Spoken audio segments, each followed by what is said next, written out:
Good morning. Thank you for joining me for breakfast. I hope you like oats.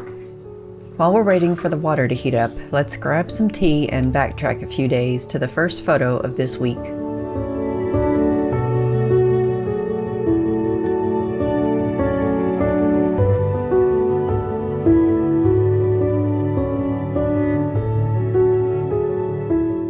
Perhaps because it's autumn, the sunset always seems extra orange this time of year.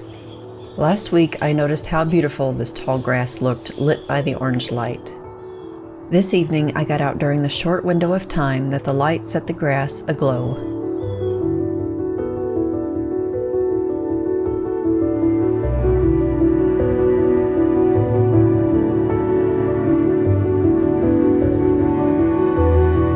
For this bowl I'm adding blueberries, a banana, and granola. What are your favorite things to add to your oats? Or maybe you don't add anything. While you're thinking, take a sip of tea and enjoy another stunning sunset.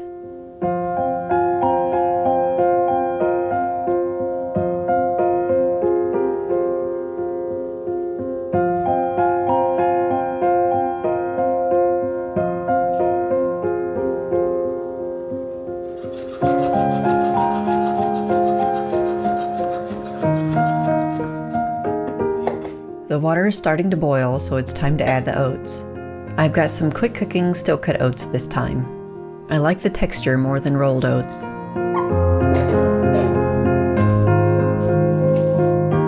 While those are simmering, let's have a look at another backyard photo.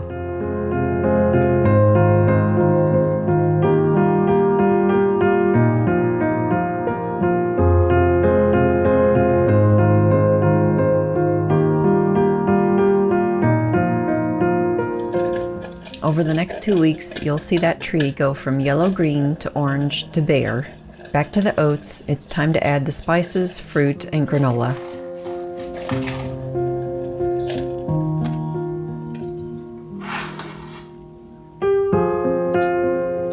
After a good stir, it's time to turn off the heat and let the oats sit while I clean up the kitchen.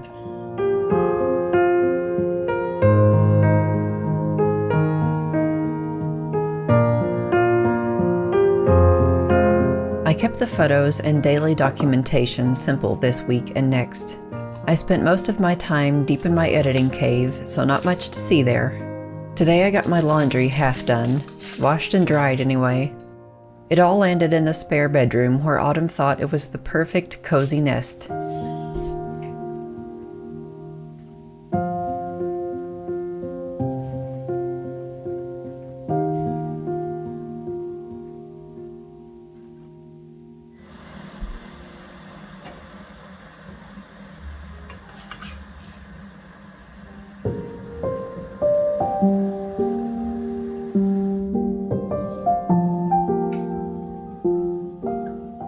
Now that I've had a few days to recover from the last big photo setup, I'm feeling up to trying another one, and this time during the day. I came across this unique pancake recipe that uses oats in the batter. I was sold at oats, but they were so good I could have eaten the whole stack in one go. Check the description for the recipe.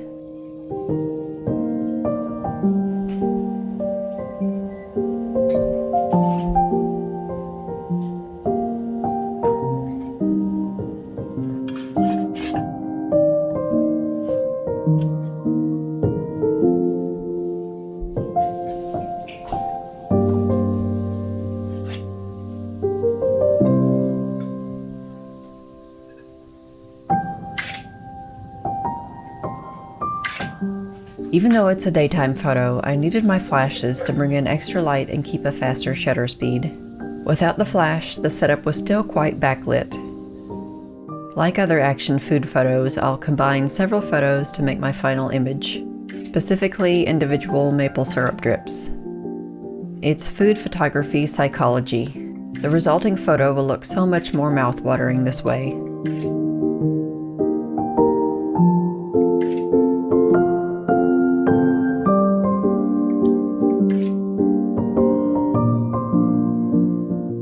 And that is a lot of maple syrup.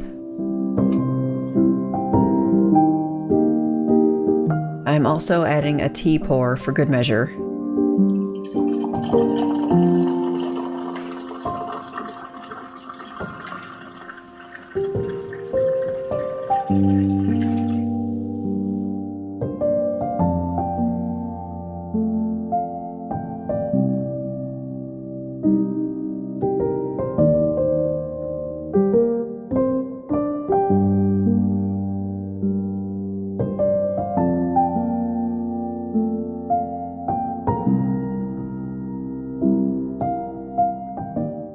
Is that not the cutest stack of pancakes you have ever seen?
Earlier this day, I had some time to make a few loaves of Irish soda bread. With its toasty brown color and bumpy, tantalizing texture, bread is always something that begs to be photographed. Add the non-visual sensations like the slightly sweet taste and chewy density of the loaf, and oh, the smell as it bakes.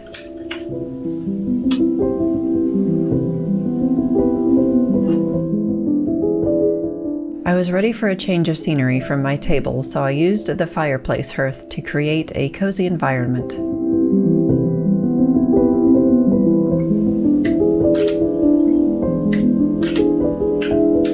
My favorite way to use flash is to complement the already existing ambient light rather than create all of the light. This image is a good example of that.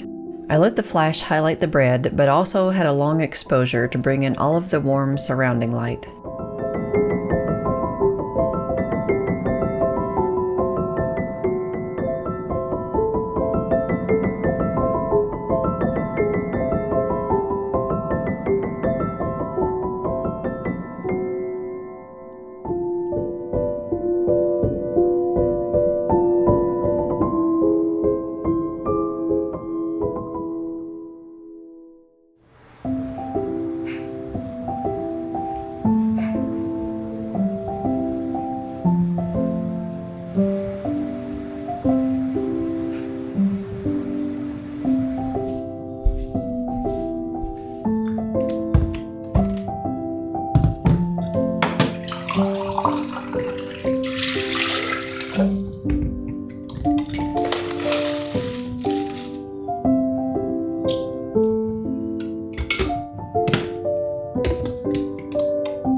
I needed a pairing for the bread I made, and it's the perfect time of year for soup, especially butternut squash soup.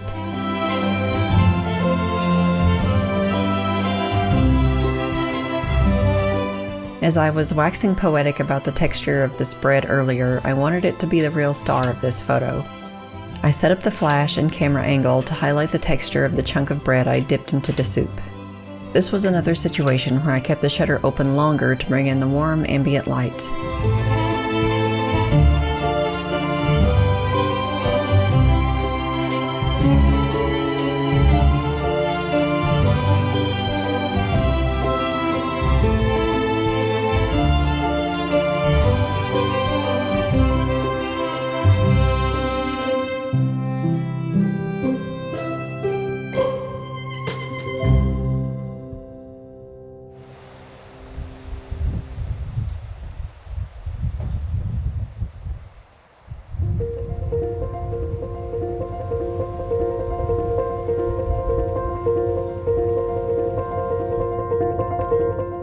The wind was a continuous force today, pushing clouds across the sky at a remarkable pace. It's the kind of weather that is both fascinating and slightly frightening.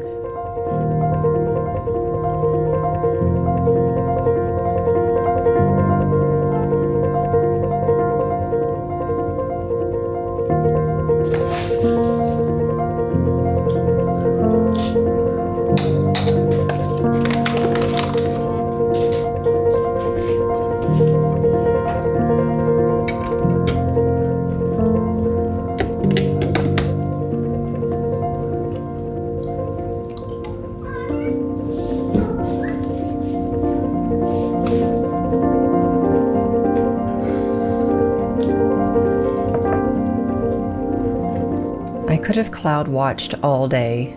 Instead, something compelled me to make this now infamous chocolate espresso cookie recipe for a third time after the first two turned out unappealing. Thinking about them, they might be a good metaphor for my romantic relationship experience. On paper, the recipe reads as delicious. The ingredients on their own are all good.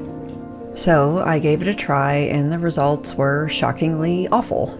But how could that be? Surely I did something wrong. So I'll try again. Same recipe, taking extra care to do everything right. I still ended up with the same disaster and resigned it as a lost cause. For a while. Some time went by and my memory faded. I thought, were they really that bad? Maybe it was me. Maybe I still made a mistake. So I tried again. Same recipe, ingredients, and instructions, and the same unedible results. I'm sure there's a lesson here.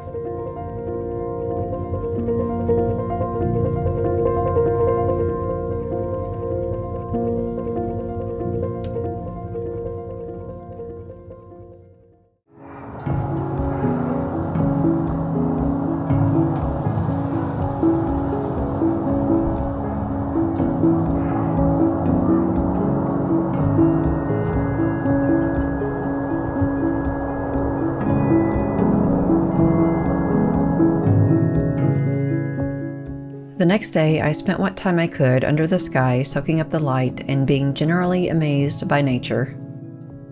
The tree, which was full of leaves at the start of this video, is now empty.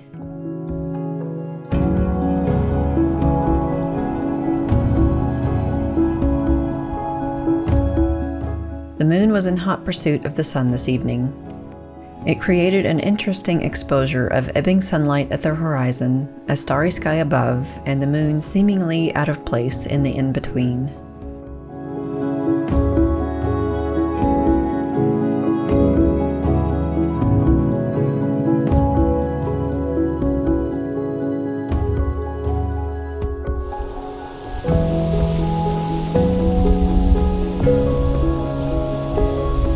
Wrapping up these 2 weeks, I took a photo that might seem out of my usual style, but not really. It still plays to my enjoyment of light and shadow, but that light and shadow takes on abstract characteristics with man-made surfaces.